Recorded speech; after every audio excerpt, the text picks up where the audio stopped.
At ang una ko pong ipagtatapat sa inyo ay yung regarding sa aking mga magulang. Ang totoo po niyan ay ang aking pamilya po ay isang natuto tayong dumiskarte.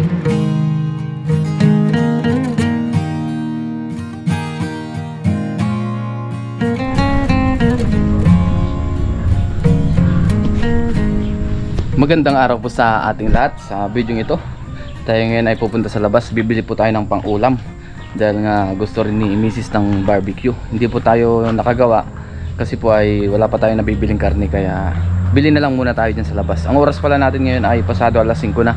Tama-tama po ay nandyan na po yung magbabarbecue dun sa tapat ng bayan o dun sa malapit sa palengke ng Taysan. So magmotor po tayo. Medyo padilim na rin pala. Tapos mamaya po ay meron tayong mga kailangan ikwento. So abangan na lang natin sa dulo po ng vlog po na ito. Gamit pa rin natin yung ating motor dito.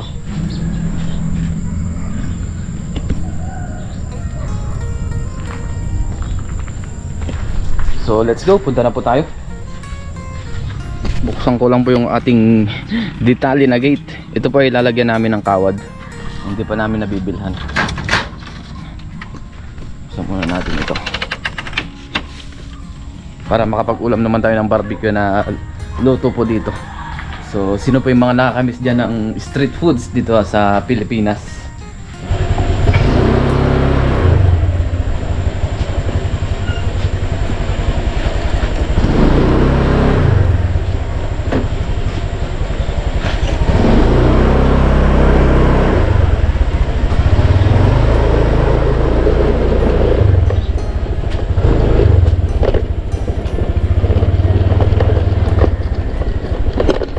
Yung kalsada pala namin dito ay hindi pa sementado. Ito po ay may graba na may buhangin.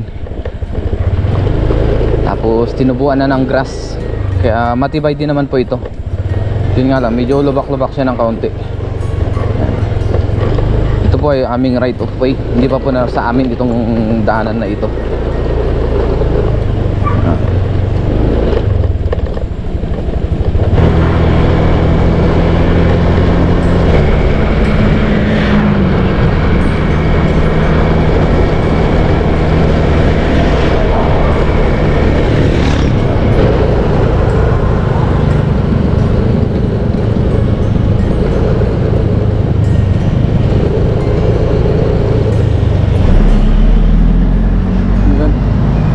Nandito na tayo sa barbecue.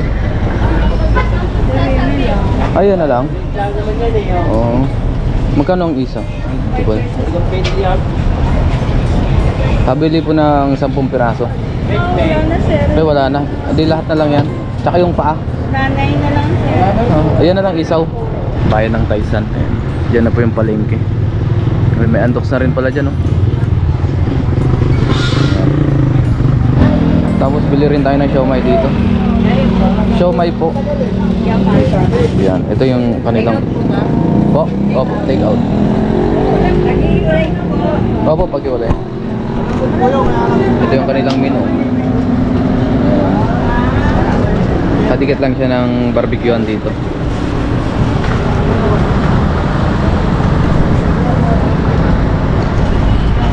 Manghang lang siya kami, sir. Opo.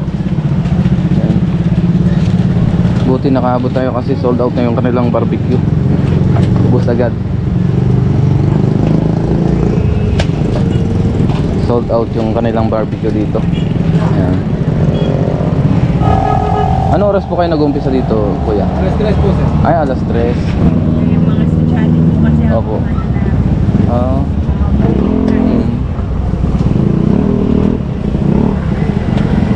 Magkano po lahat? 75, sir.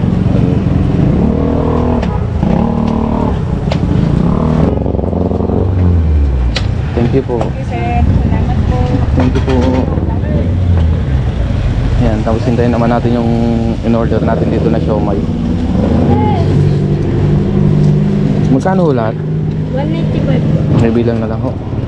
Yan, ayos na yung order natin.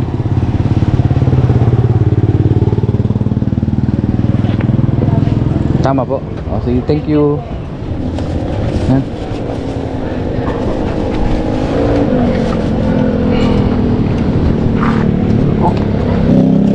tara na. Uwi na tayo.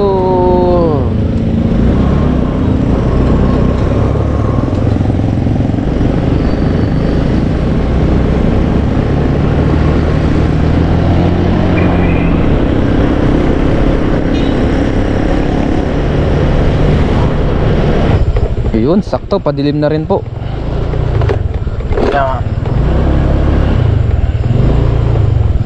Padilim na naman.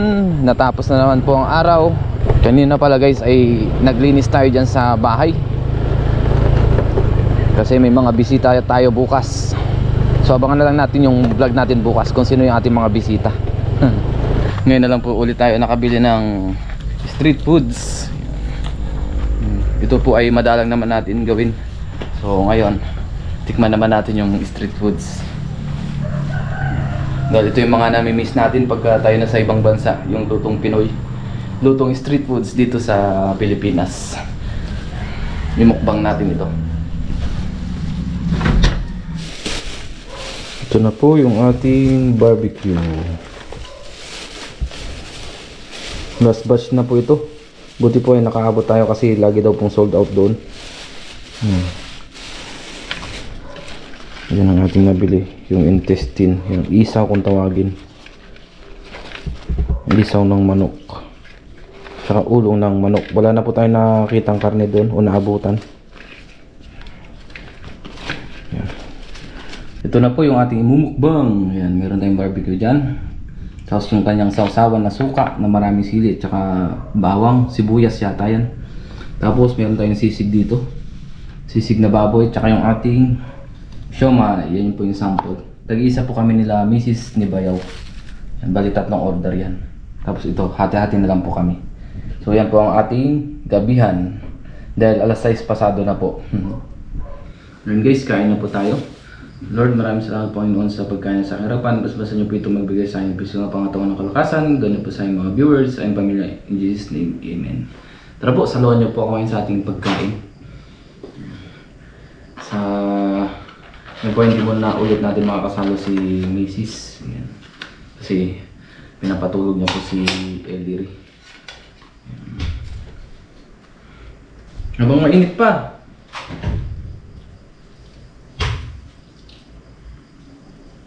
Magkamay po tayo ngayon. Yan, sisig. Yan. May siling labuyo pa. Kain po.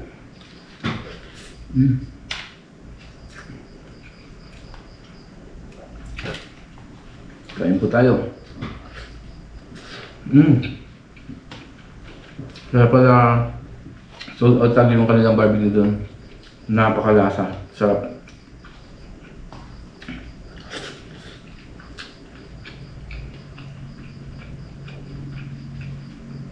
Yung sisig naman po ay masarap din po.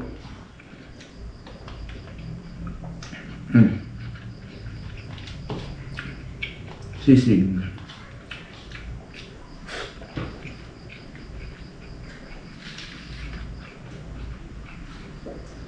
Tapos siomai. Street foods mukbang tayo. I think first time natin itong gawin, yung ganitong content.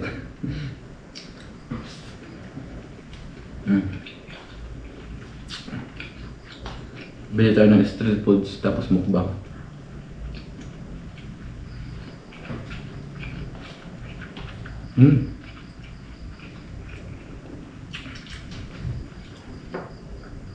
Masarap din po yung suka nila.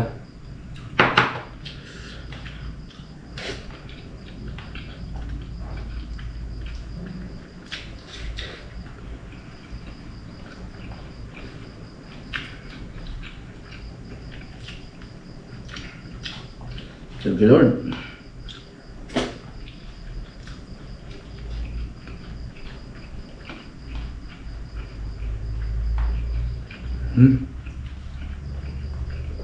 Wow. Nalaban ng labuyo. Tapang.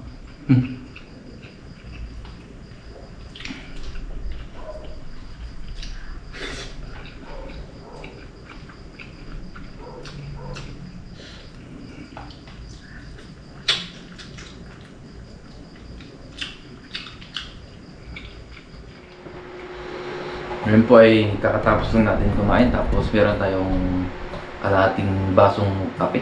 And magkape po tayo habang tayo ay nagpapababa ng ating kinain.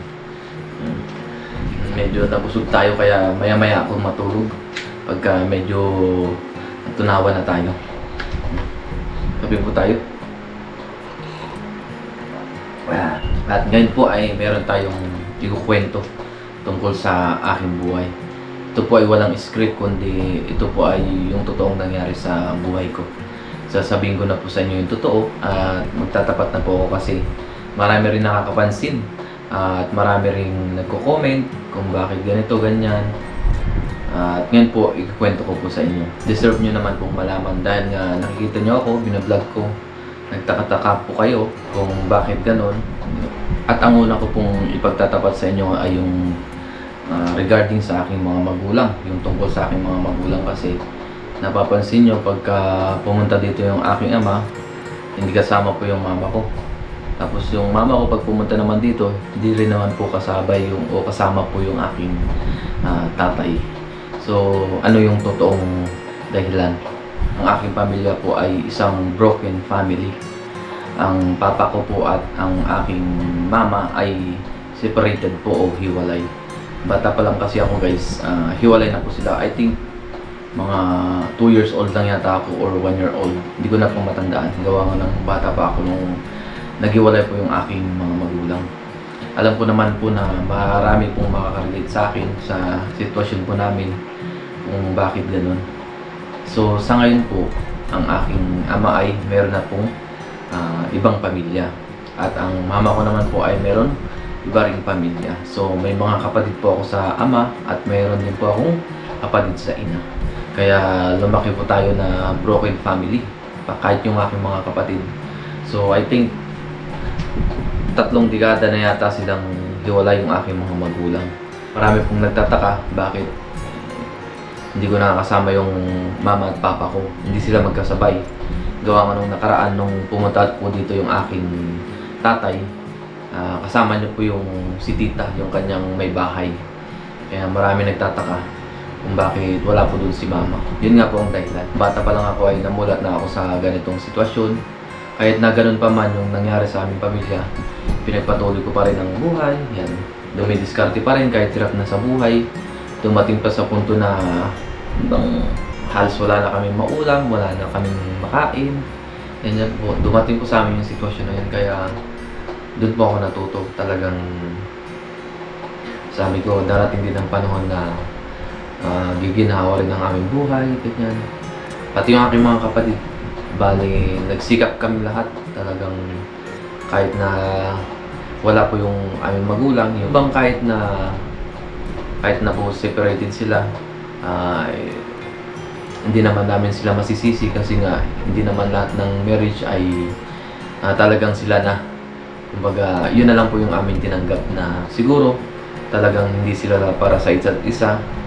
Siguro ay nagsama lang sila para sa amin. Ngayon naman po ay friends na po sila o magkaibigan. Nung last December nga po ay nagkasama-sama po sila. Christmas especially, kasama po si tatay at si mama at saka yung iba ko pong kapatid. Hindi po ako nakauwi ng gawa nga. Iba po yung schedule ng uwi ko dito sa Pilipinas. Hindi naman kami pwede na kung ano po yung gusto namin, yun po yung masusunod na schedule agad. Kumbaga parang rotation kami. Hindi kami pwedeng sabay-sabay. Gawa nga po ng family business po yung aming company. So sa ngayon, okay naman po yung aming pamilya. Magkaibigan po yung aking mama at saka yung aking papa. Tapos nakikita rin naman po sila. Halimbawa yan po, nagkatipon-tipon ang mga anak. Yan, nandyan po sila, tatay at si mama. At nakasupport na naman po sila sa amin sa mga ginagawa po namin. Kaya sa mga susunod na araw o susunod na linggo, uuwi po dito yung aking mama. Abangan na lang po natin yan. Sana po kahit na ganun yung sitwasyon ko, ay nandyan pa rin kayo nakasuporta. At kahit ganun pa man yung nangyari, hindi pa rin mawawala yung pagmamahal namin sa aming magulang. Yung pagmamahal bilang isang anak, bilang pagrespeto, bilang pagmamahal sa magulang, nandyan pa rin po. Kaya maraming salamat po sa aking tatay at saka kay mama na patuloy na nandyan po sila para sa amin. Sa mga kapatid ko naman, hindi ko na po sasabihin kung ilang kami, kung sino-sino sila. At yun na lang po ay ipaprivate ko yung mga bagay na ganun. So pagka nahagip ng camera o nahagip ng video, pwede ko pong sabihin sa inyo kung sino sila, kung kaano-ano ko po sila. Pero kung yung kompletong details na aking pamilya, ipaprivate ko muna po pansamantala. Yung gusto ko lang pong ikwento sa inyo yung regarding po sa aking magulang. Gawa nga po ng marami pong nakakapansin, marami pong nagko-comment. Simula last year nung mga vacation natin, I think 2022, 2023, yan po yung mga comment nila, nagtatanong. So ngayon, gusto ko pong sabihin sa inyo yun para at least maluwag na yung loob ko na yung bang nasabi ko sa inyo. Kasi deserve nyo naman pong malaman kung bakit ganun. Nagtataka kayo. Pinablog ko naman ito. Tayo naman ay isang vlogger para maka-inspire na rin sa atin sa mga manonood natin. Alam ko naman po na hindi lang ako yung nakakaranas ng ganito. Na yun nga, nagpatuloy pa rin tayo. Mahalin pa rin natin yung ating magulang. Ganun pa man yung nangyari. Hindi naman na mapapalitan yun o hindi na mababago yun. Kumbaga, palitan na lang natin ang pagmamahal. Continue na lang natin. Habang nandito pa sila, habang meron pa tayong oras na makasama sila, yan, patuloy pa rin natin mahalin ang ating magulang. Pagka dating kasi sa pamilya talagang medyo naluluha ako. Kasi nga, siyempre, marami tayong dinanas na hirap, ginhawa, pagsubok sa buhay. Thanks God, nagpapasalamat ako sa Diyos kasi napunta ako sa Taiwan. Isa rin ang tumulong sa akin yung aking ate, yung aming panganay. Kaya ako nakapag-Taiwan. Sinuportahan niya rin ako nung walang-wala ako. Yan, nandyan yung ate ko. Kape muna tayo. Tanggalin ko yung aking salamin. At nagmo-moist habang nagkakape tayo. Yan. Para habang nagkukwento tayo, ay di masarap yung kwentuhan natin. At maikwento ko rin po sa inyo dahil sa ganung nangyari sa aming pamilya. Yun, natuto po ako sa buhay. Natuto tayong dumiskarte. Yung bang mga bagay na halimbawa, wala tayong pang-ulam, yung nalidiskartehan natin, nakapagtrabaho tayo. Naranasan ko pa dati guys na yun, pumasok sa bukid, maki-arawan ba, yung makigapas kung tawagin sa amin sa probinsya. Yan, nababa kami sa La Union ng aking mga kaibigan, mga kababata ko, yun. Tapos nakikipardiya kami doon kung tawagin, o arawan. Dati ang arawan pa natin ay 200 yata to 250 ang isang araw. Kami ay maggagapas ng buy-buy or palay. Mano-ano po yung dati, gawa nga yung La Union dati o yung pinuntahan po namin dun sa La Union ay medyo mabundok. Pupunta pa kami niyan, sasakay pa kami ng isang jeep papunta doon sa kabundukan. Makikiarawan kami doon sa kamag-anak ng aking katropa o yung aking kaibigan kawabata. Yun. Para makadiskarte ng pambili ng bigas, ganyan, pambili ng ulam, hanggang sa, yun nga, hanggang medyo nakatapos tayo ng pag-aral. Doon po ako umpisang nagtrabaho sa company, napadpad ako sa Laguna, yan, hanggang sa kumuha tayo ng experience doon sa Laguna. Tapos laman natin yung applyan dito sa papuntang Taiwan dahil doon sa aking kapatid na babae o yung aking ate. Naalala ko pa yun way back 2015 nung tayo unang makarating sa Taiwan. Tapos tumagal na tayo doon ng 10 taon. Hanggang ngayon, pauwi-uwi po tayo, biyaya. Hindi ko po namalayan ay 10 taon na pala tayo sa Taiwan. Sobrang tagal na natin. At gusto ko rin magpasalamat sa aking asawa kasi nandyan palagi siya kahit na malayo ako. Ay nandyan pa rin siya nakasuporta sa akin sa vlog ko, sa trabaho ko sa Taiwan. Kahit na paminsan-minsan lang tayong nauwi, nandyan pa rin siya yung aking asawa. At syempre yung aking anak na isa pang inspirasyon sa aking buhay. Kaya patuloy ako na nagsisikap, nagsisipag sa trabaho, mapa-vlogging. Sinisipagan po natin yan para sa aking pamilya. At maraming salamat din pala sa aking mga kapatid. Yan. Kahit na magkalayo kami, nandyan sila nakasuporta. Mga silent viewers ko po sila sa vlog natin. Madalang po sila mag-comment pero minsan nag-chat na lang sila na ganito yung mga nangyari. At ngayon naman po ay okay na po yung aking pamilya. wala na po ako masasabi.